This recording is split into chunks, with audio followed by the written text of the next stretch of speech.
C'est-à-dire qu'à 200 mètres de là, c'est pour une de savoir s'il va y avoir un panier derrière bien placé.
Conception est fiable jusqu'au bout, jusqu'au dernier jour d'exploitation commerciale, et même là depuis qu'on roule avec, là depuis un mois, franchement on n'a pas de souci avec, hein.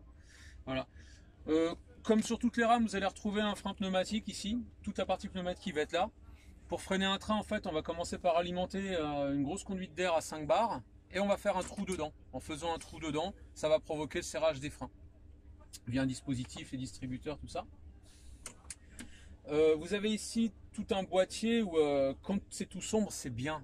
Quand on a une lampe d'allumée, c'est un problème petit, moyen ou grand que l'on doit résoudre au moyen des bouquins qui sont là et en dessous là-bas, qui nous amènent à intervenir quand on a de la chance, là ici où il y a tous les bitougnous, c'est pas Concorde, hein, mais il y a quand même quelques trucs à voir, ou alors à l'intérieur de la motrice, voire sur la motrice arrière ou dans la rame, d'aller réalimenter certains composants.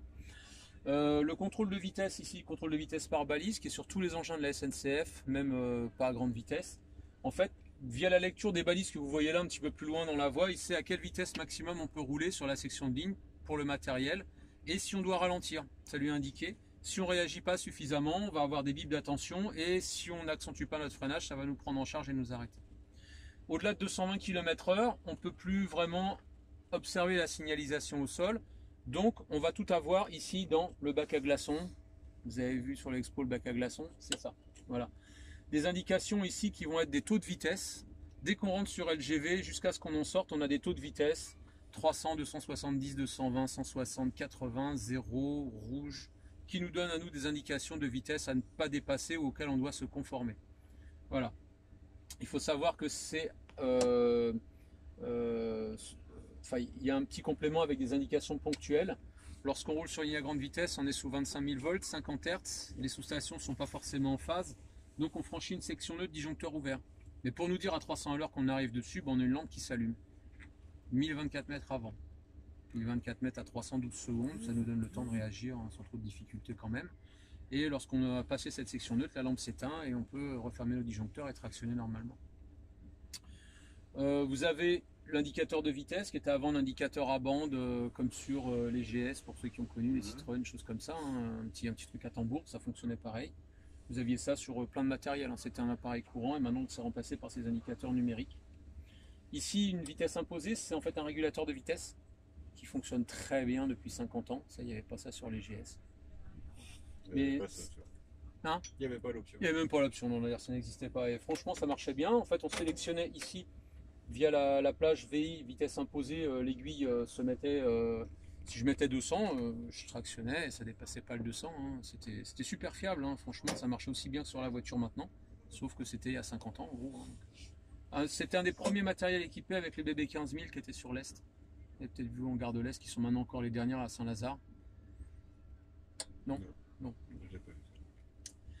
En complément, donc, pour connaître l'état de ce qui est à l'extérieur, eh bien, on a les voltmètres lignes pour savoir combien il y a de tension dans la caténaire qui est au-dessus. Donc là, vous voyez les deux petits fils qui sont au-dessus, bah, il y a 1800 volts là actuellement. Voilà, ça nous permet également vis-à-vis des ampèremètres moteurs, lorsqu'on passe en traction, de surveiller que la tension ligne ne s'écroule pas. Sinon, ça fait comme chez vous, si vous branchez trop d'appareillage, ça pète. Bah, nous, si on en demande trop, ça va tout faire péter. Sur les matériels plus modernes avec de l'informatique, lui va dire oulala, la tension baisse tellement que moi je ne vais pas te permettre de tractionner comme un bourrin, donc je vais limiter de moi-même l'intensité disponible. C'est un bien ou un mal, c'est une gestion que nous on avait à faire, qu'au final on n'a plus à s'occuper. Les appareils sont plus les mêmes, c'est-à-dire que maintenant pour la tension ligne on a juste un truc vert, jaune, rouge, et puis là au lieu d'avoir des ampèremètres moteurs qui nous indiquent précisément quel ampérage on donne, bah là c'est un effort mètre, en gros ça nous dit ça tractionne ou ça freine. Bon, c'est plus basique. Mais on a moins de choses à gérer, donc je trouve ça un peu moins intéressant moi au niveau en tant que conducteur. Pas d'informatique signifie que pour intervenir sur le frein, faire les essais de frein, il faut plusieurs personnes, alors que maintenant on appuie sur une touche et puis on fait tout nous-mêmes.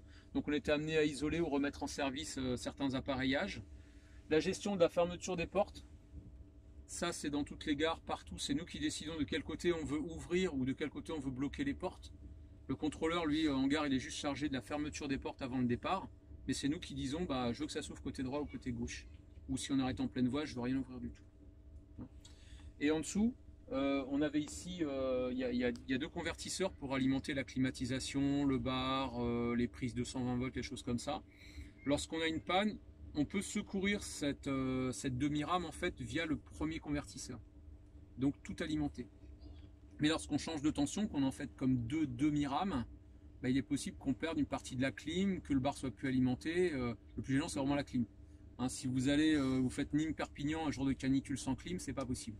Par contre, si vous allez à Nice, si vous avez juste 20 bornes à Marseille sans clim, faire les 20 bornes. Hein, voilà. Mais il faut bien savoir que voilà, il fallait qu'on ait conscience de ce qu'on allait avoir ou ne plus avoir lorsqu'on allait changer de tension. Ça c'était important pour la suite de la mission du train, également pour le dépannage, de faire remonter les bonnes informations à la maintenance en leur disant voilà, il va falloir intervenir là-dessus ou là-dessus. Via l'application de notre guide, ça nous aidait. Un combiné de radio sur le train qui nous permet d'être en communication avec notre tour de contrôle, la régulation, et également de joindre le contrôleur ou éventuellement de joindre un conducteur qui est dans une autre cabine, notamment lorsqu'on doit couper ou forcer avec un élément pour dire que tout va bien. Voilà, donc ça c'est uniformisé pareil sur tous les matériels. Une radio GSMR qui est donc les derniers standards depuis 2018 au niveau national. Et derrière, la seule informatique à peu près potable qu'on a, c'est le petit clavier qui est derrière, c'est la boîte noire du train, la TES. A-T-E-E-S, attention, tu es sous surveillance.